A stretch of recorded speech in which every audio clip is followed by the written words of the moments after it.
Assalamualaikum warahmatullahi wabarakatuh. Ya, perkenalkan kami dari kelompok 6 yang akan menjelaskan tentang makromolekul organik yang salah satunya itu protein. Next.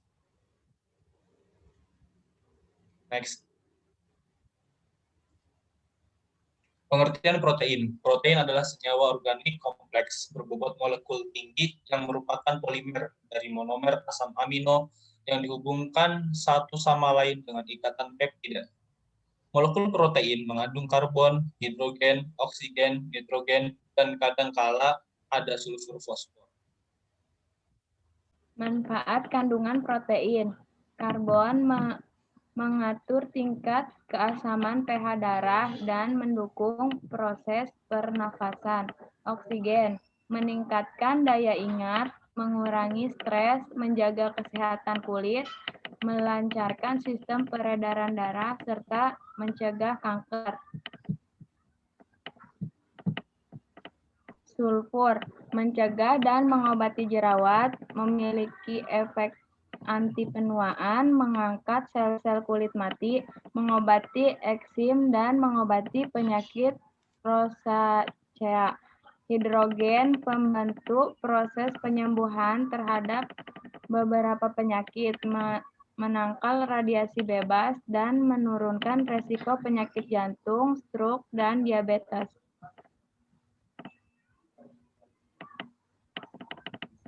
Jenis-jenis protein. Protein hewani. Protein yang berasal dari hewan. Hewan yang memakan tumbuhan mengubah protein nabati menjadi protein hewani. Contoh protein hewani: daging sapi, daging ayam, susu, udang, telur, dan ikan gabus. Protein nabati. Protein nabati adalah protein yang berasal dari tumbuh-tumbuhan. Contohnya kacang polong, kacang tanah, buah-buahan tertentu seperti alpukat. Kelebihan protein. Yang pertama, kehilangan kalsium. Asupan tinggi protein dapat menyebabkan tubuh lebih banyak membuang kalsium. Yang kedua, kerusakan ginjal. Di dalam tubuh, protein akan diolah menjadi asam amino. Sisa metabolisme protein menjadi asam amino akan menjadi urin yang perlu disaring dan dibuang oleh ginjal melalui urin. Yang ketiga, penumpukan keton dan bau mulut. Dengan mengonsumsi terlalu banyak protein dapat menyebabkan tubuh mengalami kondisi yang disebut ketosis. Yang keempat, peningkatan berat badan. Terlalu banyak mengonsumsi protein juga tidak baik karena dapat meningkatkan berat badan kita.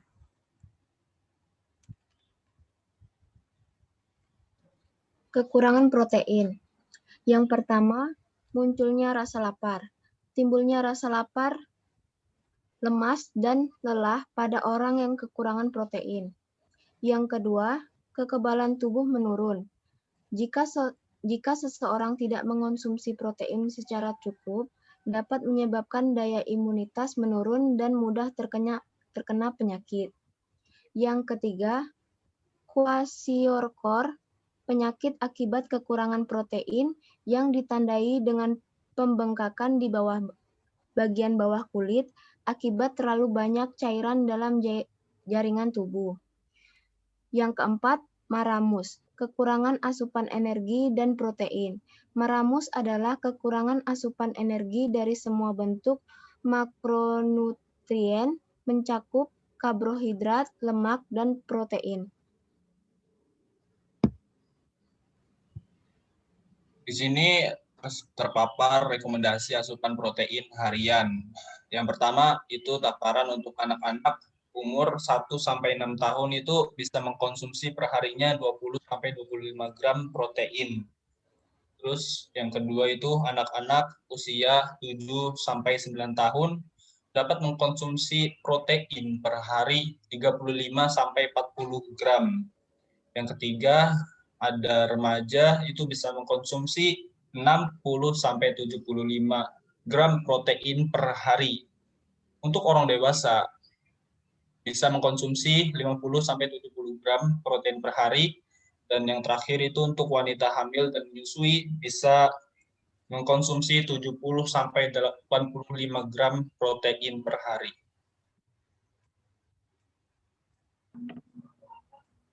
Struktur protein, struktur primer, merupakan ikatan-ikatan peptida dari asam amino pembentukan protein tersebut. Struktur kuantener, struktur yang melibatkan beberapa peptida sehingga membentuk suatu protein. Pada peristiwa ini, kadang-kadang terselip molekul atau ion lain yang bukan merupakan asam amino. Struktur sekunder terbentuk dari ikatan hidrogen yang terjadi atas gugus-gugus amina dengan atom hidrogen pada rantai samping asam amino, sehingga membentuk lipatan-lipatan, misalnya alfa helix. Struktur tersier, interaksi struktur sekunder yang satu dengan struktur sekunder yang lain melalui ikatan hidrogen, ikatan ion, atau ikatan sulfida. Misalnya terbentuk rantai double helix. Kami dari kelompok 6 akan melanjutkan presentasi kami yang kedua mengenai membran sel, fungsi-fungsinya, dan contohnya. Fungsi utama membran sel. Fungsi utama yang pertama, menyokong struktur sel, mencegah supaya bentuk sel tidak berubah. Selain itu, juga berfungsi menjaga isi atau bagian sel tidak keluar sel. Yang kedua, tempat melekat sitoskeleton. Sitoskeleton merupakan rangka dari suatu sel. Yang ketiga, pelindung sel. Sebagai pelindung, membran sel menyeleksi setiap senyawa yang boleh masuk dan keluar sel. Yang keempat, komunikasi sel. Terdapat reseptor protein dalam membran sel yang mampu memberikan sinyal kepada sel untuk memasukkan senyawa-senyawa tersebut ke dalam organ sel.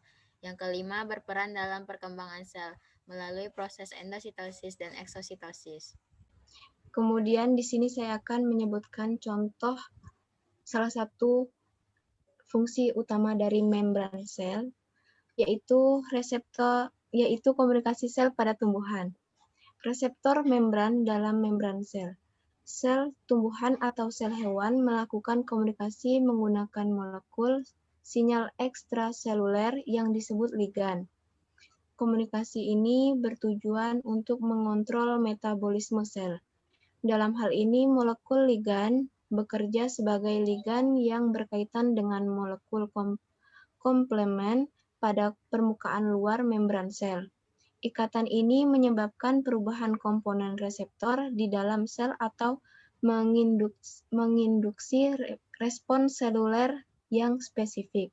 Proses tersebut dikenal dengan sinyal transduksi.